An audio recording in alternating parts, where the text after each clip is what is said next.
Shalom, saudara dikasih Tuhan, bertemu kembali di dalam Renungan Bina Iman GKI Klasik Solo. Dan kita akan mendengar sabda Tuhan. Sebelumnya mari kita berdoa. Bapa di surga, kami bersyukur untuk saat ini kami siap untuk mendengar sabda-Mu. Oleh karena itu kami mohon Roh Kudus memimpin kami sehingga kami dapat mendengar dengan baik dan melakukan firman itu. Sehingga kami menjadi anak-anak yang taat kepadamu dan terus membangun rumah rohani kami. Dalam Tuhan Yesus kami berdoa. Amin. Saudara dikasih Tuhan, apakah pernah melihat atau menyaksikan seorang tukang yang begitu rajin mengerjakan bangunan tetapi sebenarnya keliru karena dia hanya mengikuti tradisi. Jadi karena tradisi dia membangun segala sesuatu berdasarkan pengetahuan dia. Sehingga suatu waktu ketika ada insinyur atau ahli yang tahu tentang bangunan menasihati, itu cara bangunnya nggak seperti ini. Harus ini dulu yang dikerjakan baru selanjutnya yang ini tahap-tahap selanjutnya. Tapi tukang ini tetap ngeyel, "Loh, saya itu kebiasaannya seperti ini, jadi harus dibangun seperti ini," gitu. Tapi pada akhirnya bangunan tersebut menjadi kurang kokoh dan tidak bagus. Nah, pada saat ini kita juga akan belajar tentang membangun rumah rohani. Kita akan baca dari 1 Petrus 2 ayat 4 sampai 10, demikian firman Tuhan. "Dan datanglah kepadanya batu yang hidup itu, yang memang dibuang oleh manusia tetapi yang dipilih dan dihormat di hadirat Allah.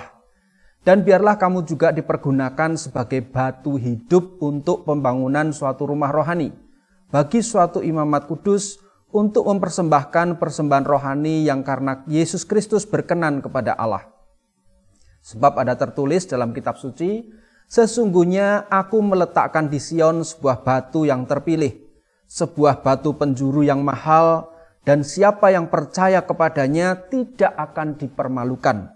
Karena itu bagi kamu yang percaya, ia mahal. Tetapi bagi mereka yang tidak percaya, batu yang telah dibuang oleh tukang-tukang bangunan telah menjadi batu penjuru, juga telah menjadi batu sentuhan dan suatu batu sandungan.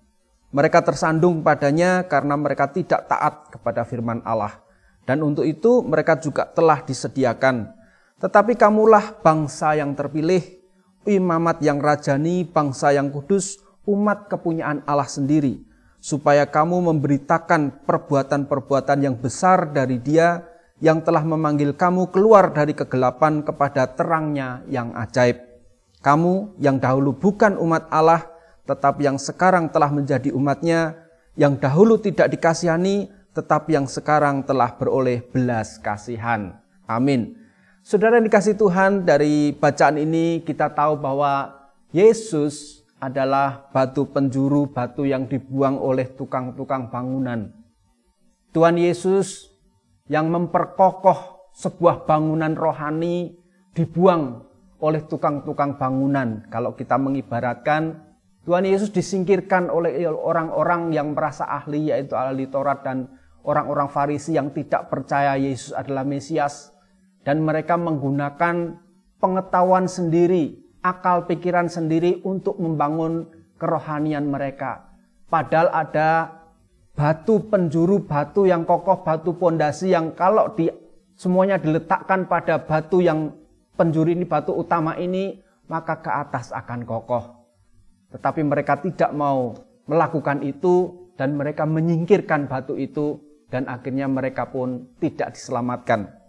Nah, dalam kehidupan rohani kita pun juga diingatkan bahwa kita orang yang dulunya tidak dianggap, dulunya kita orang berdosa yang tidak memiliki peran yang bagus.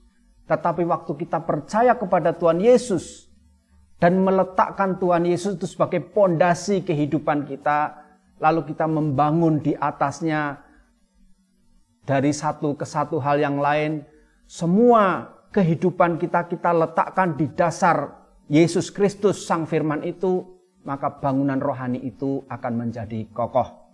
Oleh karena itu dalam kehidupan kita jangan sampai kita membuat sebuah pondasi, membangun rumah rohani dalam kehidupan kita dengan dasar yang mudah pecah, mudah retak, yaitu berdasarkan pengetahuan kita, pikiran kita, berdasarkan kata orang dan sebagainya.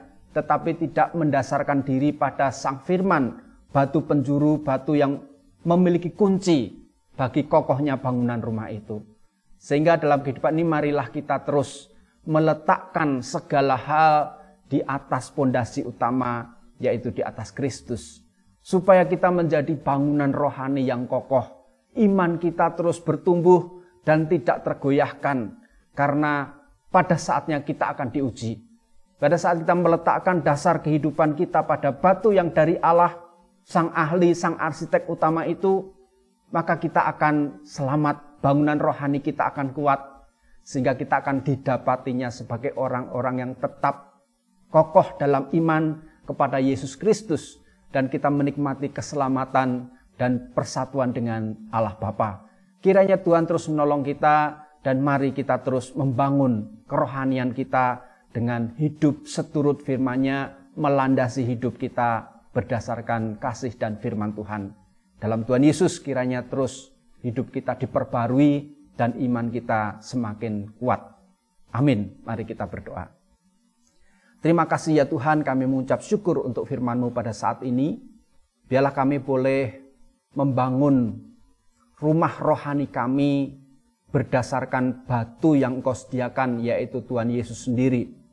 Sehingga setiap bangunan rohani yang kami bangun, iman kami letakkan di atas Tuhan Yesus Kristus. Sehingga seluruh kehidupan kami selalu berpondasi pada firman-Mu. Sehingga hidup kami memancarkan kekuatan yang dari Tuhan. Terima kasih, berkati kehidupan kami untuk terus berkenan di hadapan Tuhan dan hidup seturut dengan kehendak Tuhan. Di dalam Tuhan Yesus kami berdoa. Amin.